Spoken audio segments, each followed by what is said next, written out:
Hi, I'm Bruce Brumberg. I'm editor-in-chief and co-founder of MyStockOptions.com, MyNQDC.com, and MyStockPlan.com. We're a source of knowledge, content, and tools on all types of stock compensation.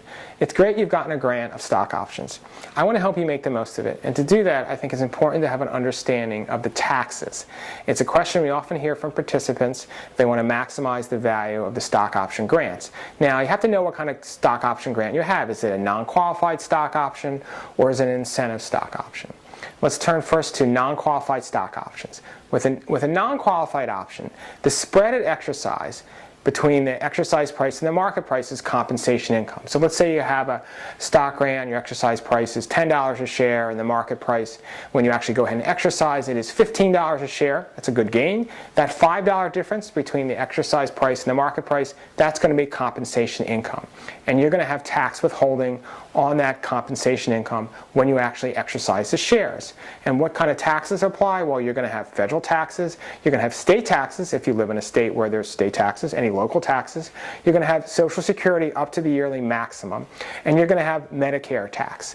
And so those are going to be the main taxes. They're going to come out of the spread when you exercise them. You may sell shares right away to pay those taxes, or you may have a stock swap and some of it comes from that, or you may come up with cash, but you're going to have withholding at that point. The rate that applies is what's called the supplemental income rate for federal tax, and if your state has a state tax, there'll be a supplemental income rate for that.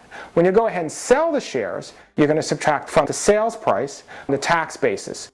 Your tax basis is pretty much the market price on the date of exercise. So remember, you had this stock, you exercised it when the stock price was $15 a share, that's your tax basis. Stock price kept going up, you sold the stock at $22 a share, so you're going to subtract from $22 a share the $15 a share, and you're going to have $7 in capital gains income. Whether it's long or short term, capital gains income depends on how long you've held the stock.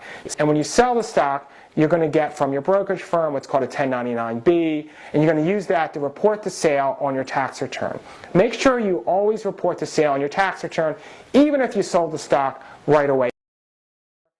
You may get stuck with what's called AMT, alternative minimum tax. So if you've held the stock for more than 1 year from the date of exercise through that whole calendar year, well, that spread, that $5 spread, that's going to be part of your alternative minimum tax calculation. Now, the good news is, if you've held the stock for 2 years from the grant date and 1 year from the exercise date, the full gain over your exercise price when you sell the stock is capital gains income. So you sold the stock now at $22 a share, your exercise price was $10 a share, so that difference between the $22 a share and that $10 a share, that $12, it's all going to be long-term capital gains income. So that sounds great. But when you don't hold the stock this long, when you haven't held it for the 2 years from the grant date and 1 year from the exercise date, then the amount of ordinary income you owe and any capital gains, that can depend on the sales price relative to the market price on your exercise date. 5 more facts to know about incentive stock options. You have no tax withholding at all, although you will owe taxes with your tax return or through estimated taxes.